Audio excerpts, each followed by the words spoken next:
ఆషాఢ మాసం ప్రారంభం కాబోతోంది. ఈ నెల జూన్ 26 నుండి జూలై 24 తేదీ వరకు ఆషాఢమాసం ఉంటుంది. ఆషాఢ మాసం విశిష్టత ఆషాఢ మాసంలో స్త్రీలు పాటించాల్సిన నియమాలు ఆషాఢ మాసం పూజా విధానం అలాగే ఎలాంటి విధివిధానాలు పాటించడం ద్వారా ఈ సంవత్సరం అంతా ఐశ్వర్యం కలిసొస్తుందో ఈ వీడియోలో తెలుసుకుందాం. ముందుగా ఈ వీడియోకి ఒక లైక్ కొట్టి మా ఛానల్ని సబ్స్క్రైబ్ చేసుకోండి. లైక్ కొట్టడం మాత్రం అస్సలు మర్చిపోకండి. జూన్ 26 గురువారం నుండి ఆషాఢ మాసం ప్రారంభం అయ్యి జూలై 24 తేదీతో ముగుస్తుంది. ఆ తర్వాత శ్రావణమాసం ప్రారంభమవుతుంది. పవిత్రమైన ఆషాఢ మాసాన్ని కోరికలు తీర్చే మాసంగా పరిగణిస్తారు. ఆషాఢ మాసం అంటేనే దేవతల పూజలకు ఎంతో విశిష్టతమైనది. ముఖ్యంగా ఈ ఆషాఢ మాసంలో ఎలాంటి శుభకార్యాలను నిర్వహించకూడదు. వివాహాది శుభకార్యాలను నిర్వహించకూడదు. గృహప్రవేశాలు చేయకూడదు అలాగే గృహ నిర్మాణ పనులను చేయకూడదు. కొత్తగా పెళ్లైన దంపతులు ఈ ఆషాఢ మాసంలో కాపురం చేయకూడదు. కాబట్టి ఆషాఢ మాసంలో భార్యాభర్తల బ్రహ్మచర్యం పాటించాలి. ఎందుకంటే ఈ ఆషాఢ మాసంలో మహిళలు గర్భం దాల్చకూడదు. కాబట్టి ఆషాఢ మాసంలో కొత్తగా పెళ్లైన భార్య భర్తలు తప్పనిసరిగా దూరంగా ఉండాలి. అలాగే కొత్త కోడల్ని పుట్టింటికి పంపించాలి. ఆషాఢ మాసంలో కొత్త కోడలు పుట్టింటికి వెళ్ళకపోతే అత్తా కోడళ్ల మధ్య గొడవలు ఏర్పడతాయి. ఈ నెల రోజులు శుభకార్యాలకు దూరంగా ఉండాలి. ఎందుకంటే మన హిందూ పురాణాల ప్రకారం ఈ ఆషాఢ మాసం నుండి 4 నెలల పాటు శ్రీమహావిష్ణువు విశ్రాంతిలోకి వెళ్తాడు. కాబట్టి ఈ ఆషాఢ మాసంలో శుభకార్యాలను నిర్వహించకూడదు. ముఖ్యంగా ఈ ఆషాఢ మాసంలో పడమర దిశగా దూర ప్రయాణాలు చేయకూడదు. అలాగే కొత్త వ్యాపారాలను ప్రారంభించకూడదు. భారీ పెట్టుబడులను పెట్టకూడదు. దీనివల్ల ఆర్థిక నష్టాలు ఏర్పడతాయి. ఇక ఈ ఆషాఢ మాసంలో తప్పనిసరిగా మునగాకు పప్పు అలాగే నేరేడు పండ్లను తప్పనిసరిగా తినాలి. దీనివల్ల మంచి ఆరోగ్యం లభిస్తుంది.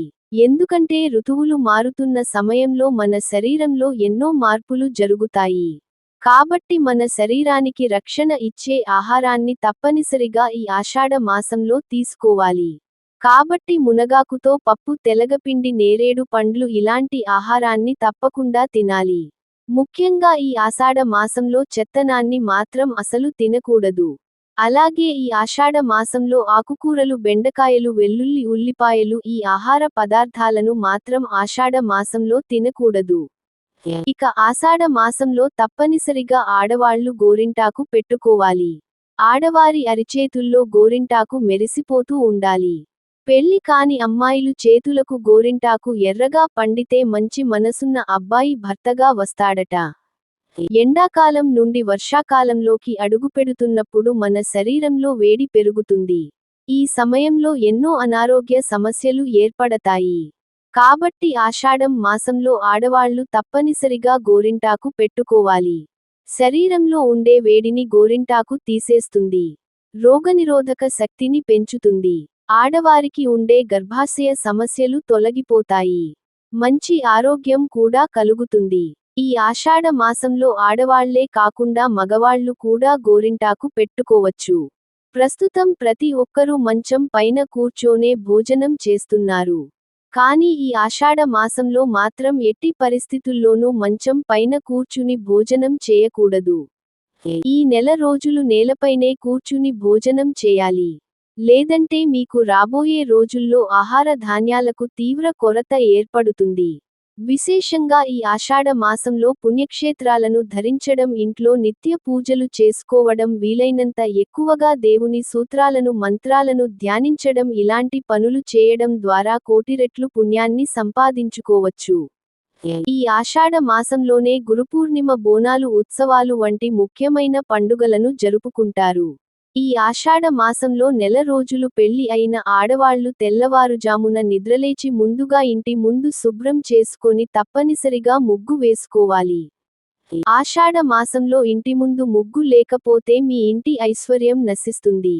ఇంట్లో సమస్యలు ఏర్పడతాయి. కాబట్టి ఏ స్త్రీ అయితే తెల్లవారుజామునే నిద్రలేచి ఇంటి ముందు ముగ్గులు వేస్తుందో ఆ ఇంట్లో లక్ష్మీదేవి తిష్ట వేసుకొని కూర్చుంటుంది. ఈ ఆషాఢ మాసంలో మీ ఇంటి గడపలు ఎల్లప్పుడూ పసుపు పచ్చగా ఉండాలి. ఇలాంటి ఇళ్లల్లోకి వెంటనే దేవతలు అడుగు పెడతారు. సాధారణంగా ఇంట్లో దీపారాధన చేసేటప్పుడు మనలో చాలామంది పూజలో ఒక దీపాన్ని వెలిగిస్తారు. కానీ ఈ ఆషాఢ మాసంలో దీపారాధన చేసేటప్పుడు పూజ గదిలో తప్పనిసరిగా 2 దీపాలు వెలిగించాలి. అలాగే ఈ నెలలో దీపారాధన చేసేటప్పుడు 5 ఒత్తులతో దీపం వెలిగించండి. ఆర్థిక సమస్యలన్నీ తొలగిపోతాయి. ముఖ్యంగా ఈ ఆషాఢ మాసంలో ఉదయం స్నానం చేసిన తర్వాత సూర్య భగవానుడికి ఆద్యం సమర్పించండి. ఆషాఢ మాసంలో సూర్యునికి ఆజ్యం సమర్పిస్తే మీ ఇంటికున్న అష్టదరిద్రాలు తొలగిపోయి మీ కుటుంబానికి అష్టైశ్వర్యాలు కలుగుతాయి. ఇక విపరీతమైన అప్పుల సమస్యలతో బాధపడేవారు ఈ ఆషాఢ మాసంలో కొబ్బరి నూనెతో దీపారాధన చేయండి. అప్పుల సమస్యలన్నీ వెంటనే తీరిపోతాయి. ఆషాఢ మాసంలో గాయత్రి మంత్రాన్ని చదివితే కుటుంబ సమస్యలన్నీ వెంటనే తొలగిపోతాయి.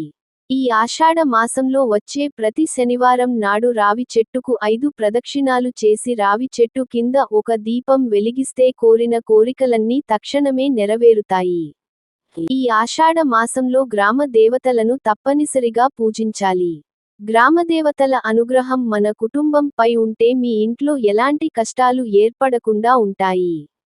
ఈ ఆషాఢ మాసంలో వీలైనంత ఎక్కువగా శివుడిని, శ్రీమహావిష్ణువుని, ఈశ్వరుడిని అలాగే ఆంజనేయ స్వామిని ఎక్కువగా పూజించాలి.